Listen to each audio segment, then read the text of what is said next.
right, hello, welcome. Let me just get my little piece of paper. One of my teachers once said, there's no lecture, no good lecture that you can't put on the back of a tram ticket.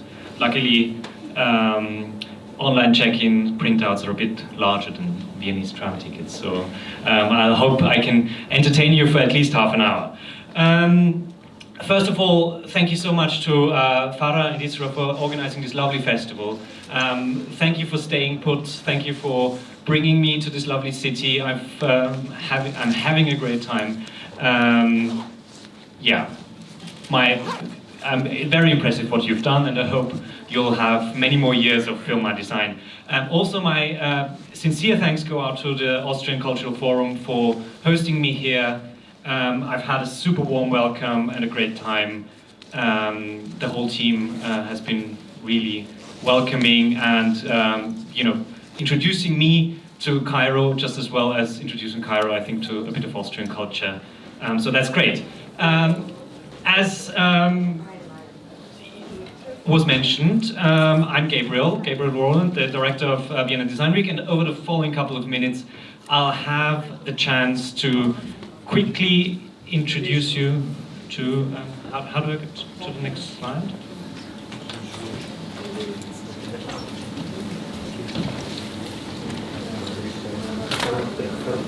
Ah, that's it, perfect.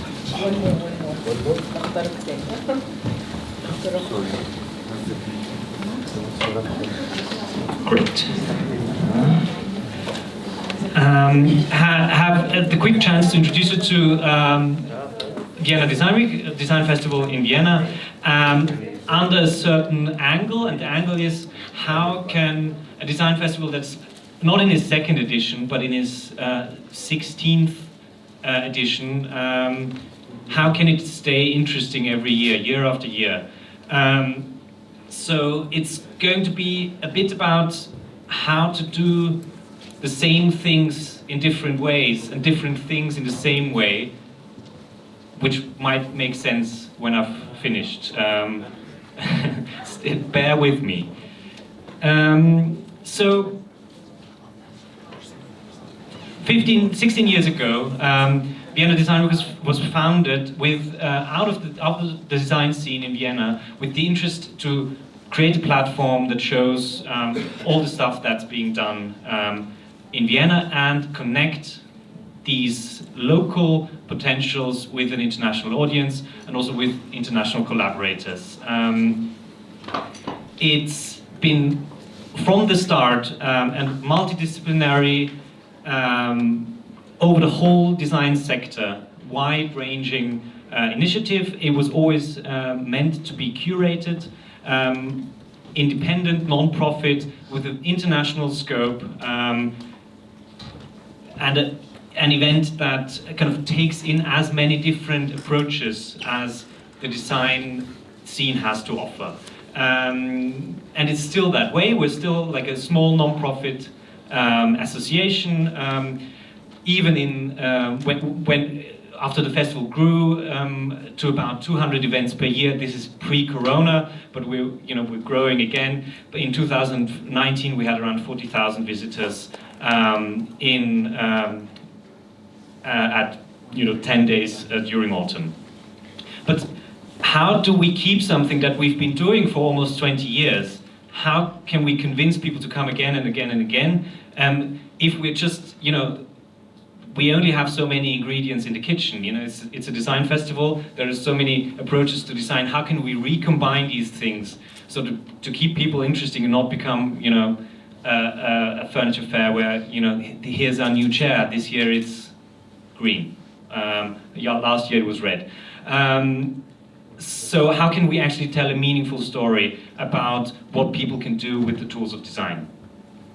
And I think what's a very important question to ask ourselves in this respect is what a design festival, what a festival actually is. And it's a way, in my point of view, a way of organizing the relationship between space, content, and people. And with a festival, as opposed to a museum, for instance, it's a time-sensitive way of organizing these things.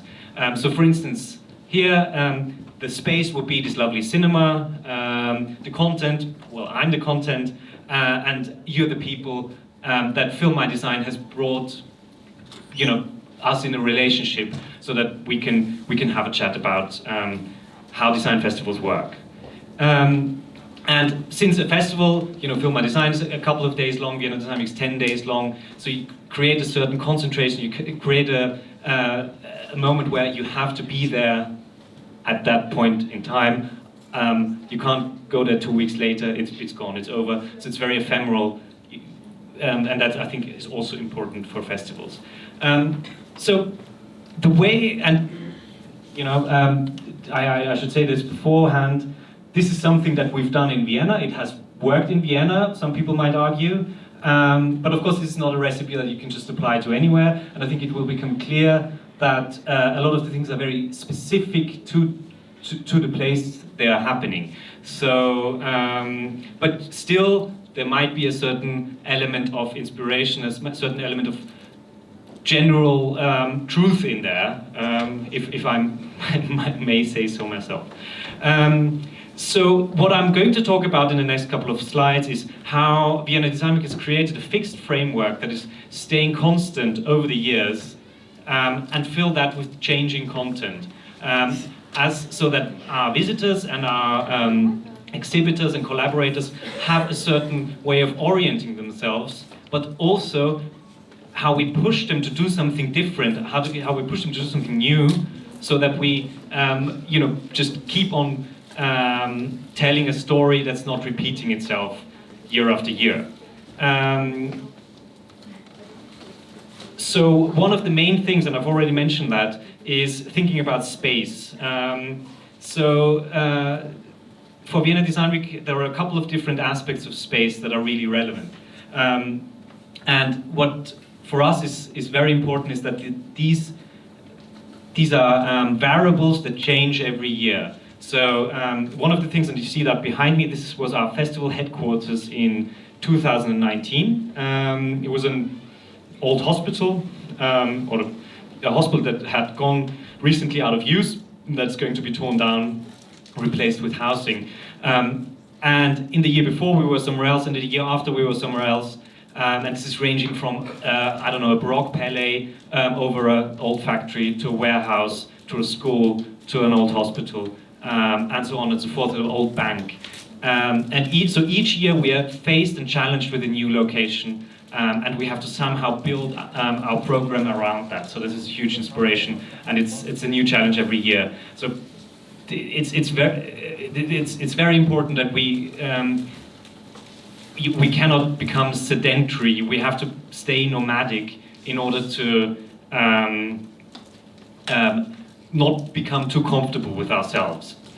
Another very important aspect of space for us is public space, which is a constant, it's a very fluid space. You know, if you walk down the street, you will always see new people, you will always have something changing, you know, this shop has moved out and so on, the leaves in the park have fallen down because it's winter, things like that.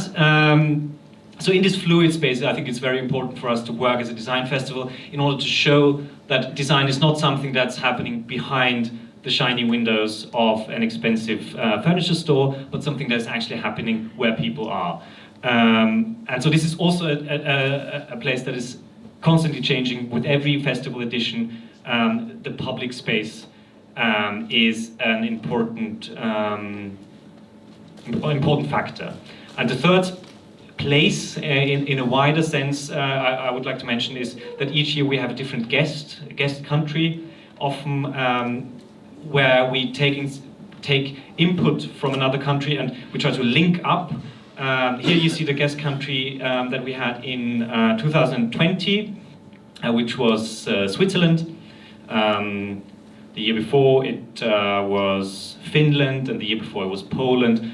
So we try to kind of travel through Europe mostly and introduce different design scenes and try to forge lasting connections between the Austrian creative scene and the one of the respective country. And this is important with that, is that it's not only a showcase of, you know, the In that case, Pro Helvetia with their design brand, but also something that we curate, also where we go to the country and research and bring people to Vienna.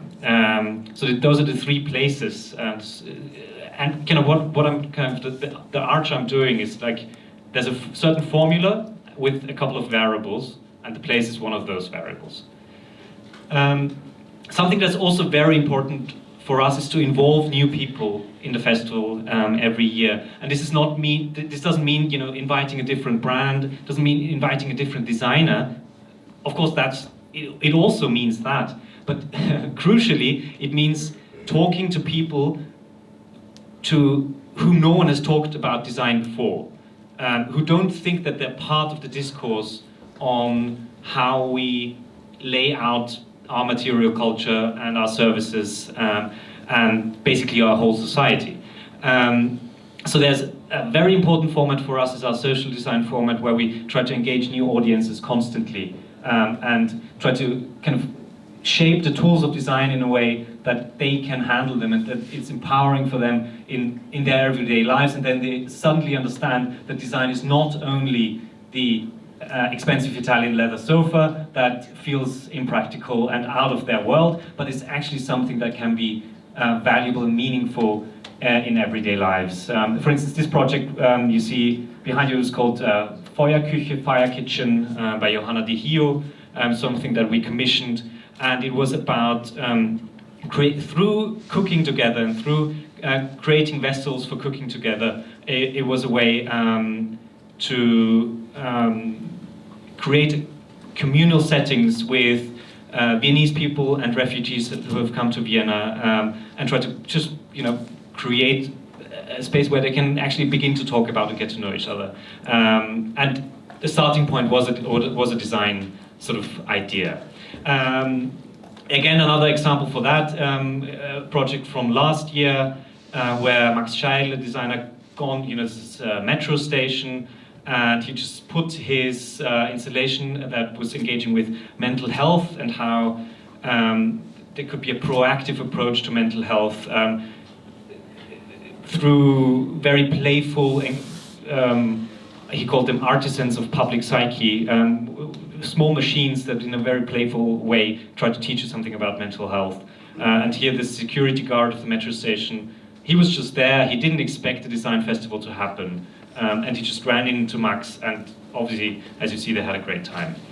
And now we, from this engaging new people and widening the people that we need to talk to, and by widening our audience, we also have to adapt and change our content. Because if I would just give this talk now, sit in a public sphere and give this talk and talk to as I talk to you now, it would people would just walk past and think I'm a bit silly or mad. So we have to change the way we talk about design. We have to change the projects we do if we want to engage with new people.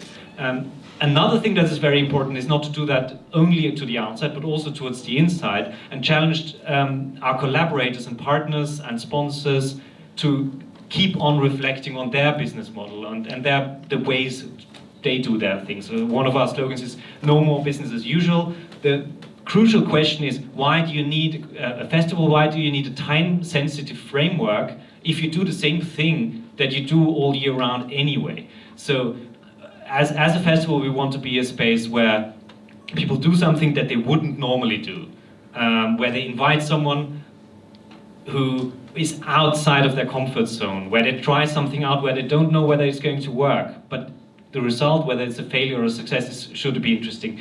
And the point that we're trying to make, sometimes more successfully than in other times, is that this is actually a good business practice to once in a while try something that doesn't immediately make sense.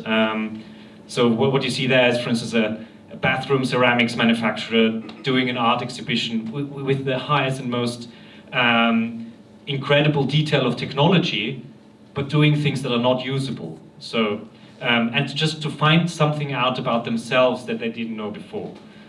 And And bringing those two variables together, there is something that we're very passionate about, is creating new alliances, finding new people to work together that might not have done anything together before. I think this is something that in the short films that we saw just before, coming from the British Council, engaging craftspeople that work in traditional ways and trying to give them a new perspective on the way they work. Of course, this is something that is a bit different in Vienna than it might be in East Asia, but it's still something where you can have like a wake-up call to people and have a new appreciation for what they do, both in their audience as well as within themselves.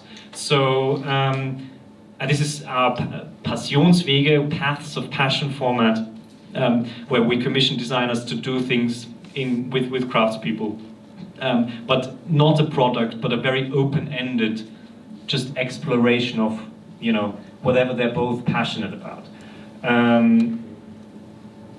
And another very important thing is to keep on explaining what you do and keep on having a discussion about it. Just as we're doing now, we like to talk to a lot of people. We like to give a lot of not a one-way street of us explaining, but taking people along, taking them by the hand. We work a lot with schools. We work a lot with young people, but also just with the local population, trying to get them in, trying to offer them digital tools to discover the festival, and try to just, on a lot of different levels, very casual, but also for the professional audience in a bit more sophisticated way, to find different ways to reflect on how the things that we surround ourselves in our lives come to be the shape that they are. Maybe also because we had the British Council just before with the green dress, before the green stripes. That's Rosa Rudgina, the head of the London Festival of Architecture, and she was commissioned actually by us and the British Council to take a look at our festival and how it works. She was a curator in residence, and this is also something very important that we don't do enough, is to actually have an outside look at the work that we do, kind of like an audit, and have someone else tell us, this is working, you might need to improve there. So this was quite interesting as well. It happened last year. And then, quite generally, what you can do to keep on changing up the way you work is to create spaces that are experimental, that are pushing the boundaries of what people might usually understand as design. So these three examples might, stand in for a longer explanation there. So these very organic-looking vessels. This is something where maybe we push towards fine art, where we commissioned a collection of objects that dealt with how we can positively engage with the prospect of disaster, or the world coming to an end, or the world as we know coming to an end. Then in the middle, there's a project we're doing with the Vienna Business Agency, which is all about food and the logistics and the business and also the design and innovation in the food sector within a city. It's called Urban Food and Design. This is a project where two designers found an unexpected intersection between cheese making and a spa. So that's what you see there in our courtyard. Someone taking a dive in a cheese bath. And then on the very right, I guess for you as well, there's something we did in 2020. It's a completely digital experience, a social VR environment where we tried to not only offer a physical festival but also a virtual festival, which was not limited to replicating what was there physically, but was a completely new world where people could also meet via with the help of avatars and engage in the virtual space. We commissioned a series of spaces, Mozilla hubs that dealt with different aspects of an immaterial world that is surely going to haunt us sooner or later if we don't meaningfully engage with it in time. And I think a very general tip for keeping a festival or any format really interesting is to stay flexible, to kind of be proud of the limitations of an ephemeral format, and also be proud of maybe sometimes we tend to say sorry that we're not that institutionalized, that some things might be a little rough around the edges, but actually this is something to be proud of, because this leaves room for unexpected things to happen. I think there's a good point for museums. It's very important that they're there. They do their job really well. I think festivals need to do a different job, not try to be institutions, but try to be something else. That there's where you actually cut yourself some slack, and not try to pin, with the first press conference you have in spring, pin down your program in autumn, but to leave room for development, to give open-ended briefs, to invite people where you have the confidence that they're going to do something great, but you don't quite know what it's going to be yet. So this is something where I think a lot of festival organizers tend to say sorry for that, and it's the same for me. But I think this is also something where you can make a good point being proud of that. And that's where I also come to an end.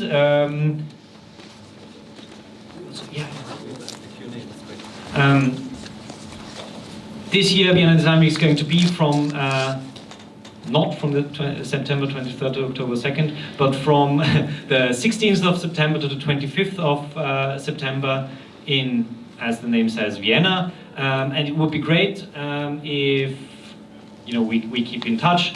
Either you come to Vienna or you follow us online. So a lot of our program is also distributed via the internet, streamed, and so on and so forth.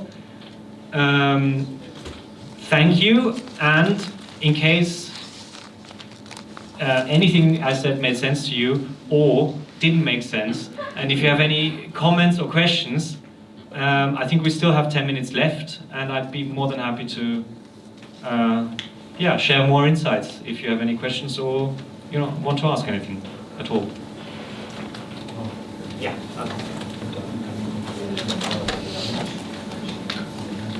Thank you for the very interesting presentation. Unfortunately, I missed the first few minutes. I have a comment and I have a question. So, comment on the project you showed with the refugees. It's very interesting, because I worked on a similar project in Berlin with also refugees. It's called Over den Tellerrand. I don't know if you have heard about it.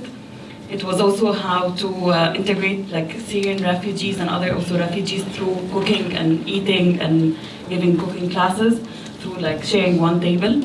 So it's also good to have it like in a different version in Vienna, but through like craft and making pottery. Like my other question would be, is there a special theme for Vienna Design Week with 2022? Like if you have more insights or details or steps how to apply also, if I'm interested as a designer. Thank you.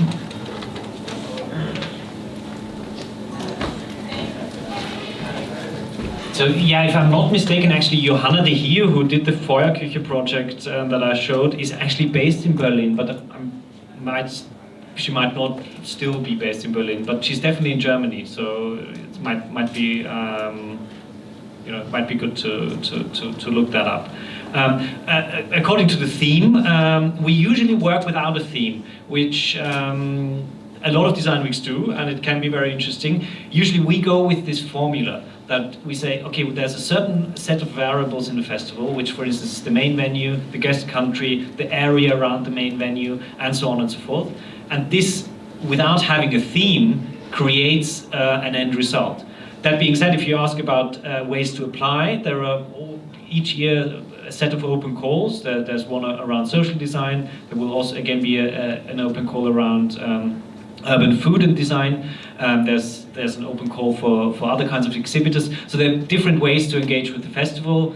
The best way to kind of stay updated on that is to just either go to our website or follow our Instagram account. It's on the slide.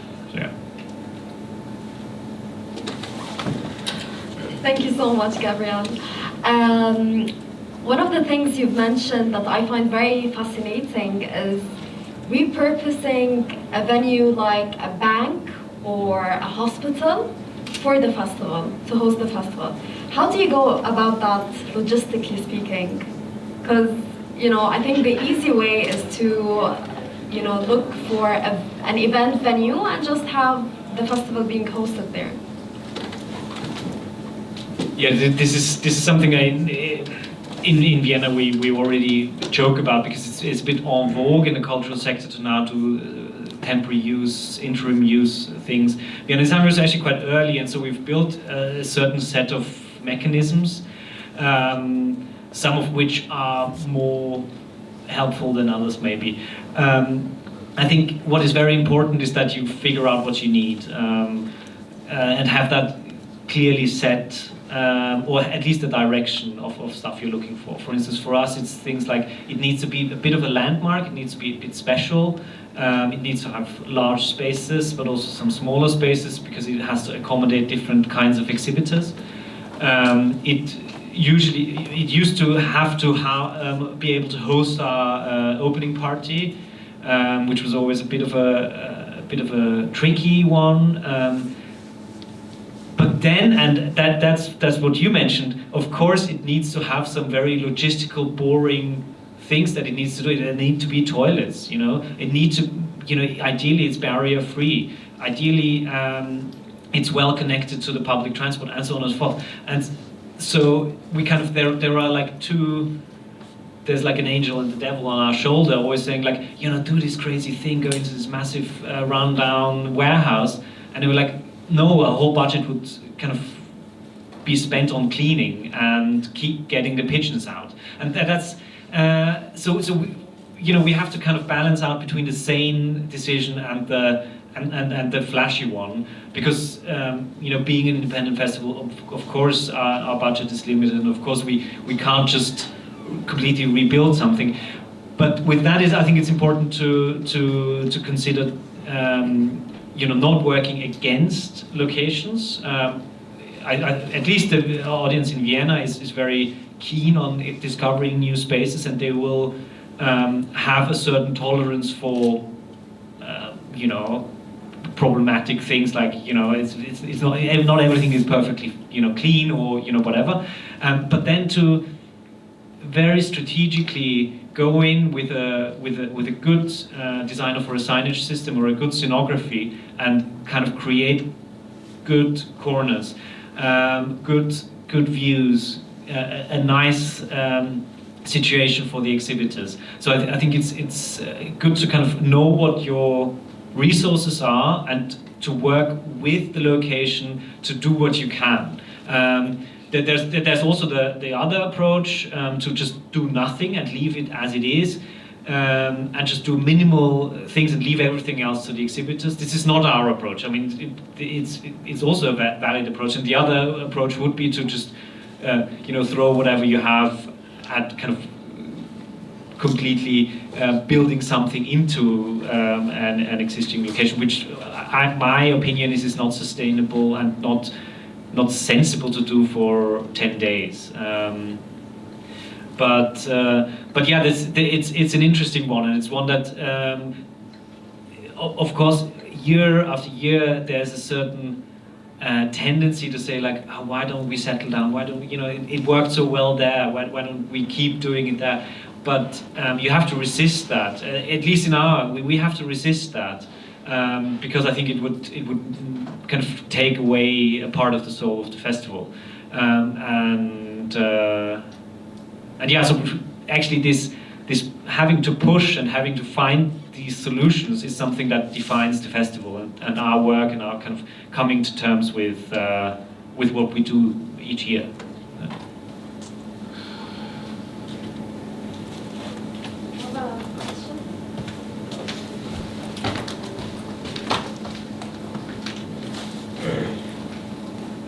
So you've shed light on like the challenges that you might face when like creating a festival in like real life, but I don't know what are some of the challenges that you might face when creating a virtual festival like the one in 2020, where you get to control the space and everything about the space?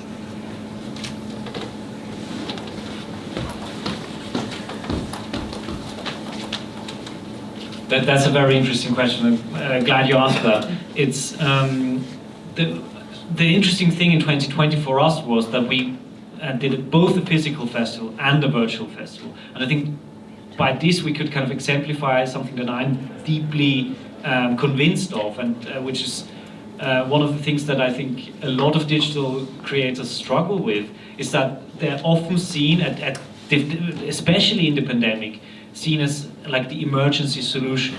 Someone does a festival, they prepare a whole lot of program, good or bad, doesn't matter. For some reason they can't do it, it's cancelled. And then they call the digital person and say like, you know, I have this festival, here's the program, do it online. And I feel like this is such a disrespect to digital creators. Why can't you do something that's genuinely digital? Why do they have to kind of be the kind of emergency fire brigade to fix a festival that you have not properly prepared in a way to be hybrid or to be digital? Why didn't you do your due diligence, and why didn't you speak with digital creators 10 years ago when it was the digital formats were just as relevant for design festivals and museums? Everyone who is creating public-facing content should have figured out their digital strategy 10 years ago or even earlier. And now everyone is struggling and saying like, oh, I can't find people to do my digital program for me. Yeah, because you didn't get to know them 10 years ago, and you didn't adapt, and you didn't learn their language, and you didn't, and so on and so forth. So I think the main challenge, I think, for creating digital content is to make it genuinely digital, to make to do something that makes sense within the medium. And this is of course something that we are still figuring out, but I think there are a lot of people who have very, very good ideas about how this could be. And then the second thing I think, and this is definitely something that we found out, is that it's quite a challenge and quite hard to create social experiences online where which is like a multiplayer or a multi-user experience that people actually engage online outside of like a Zoom call, which we can all do now, and we all kind of learned the rules of how to mute ourselves and blur the background and whatever, but to actually create something that's crossing beyond that. And then there's a challenge that there's still a huge barrier for a lot of people to use digital tools. That of course you have a certain segment of visitors or of users who feel very comfortable with logging onto a social VR experience, and they have their own headset, or they have a strong computer who can do that.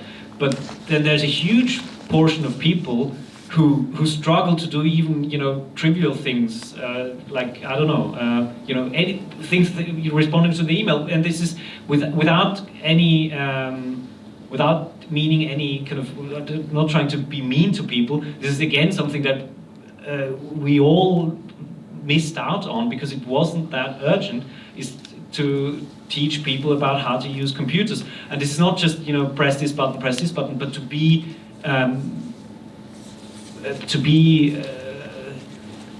meaningful and thinking consumers of digital content. This is something that we haven't learned. So I think this is also one of the challenges that I would kind of postulate for creating a digital festival. How can it bring in more people who have not used digital tools before, and how can it educate those people, and how can it help those people to become not just users but participants, and how can it create a more inclusive setting also on the internet. I think this is it. And then these questions of course are the same for physical festivals, but I think we have much more experience doing that physically than on this completely new frontier of the digital, where so many things are possible, but a lot of people just don't realize what's out there. I think.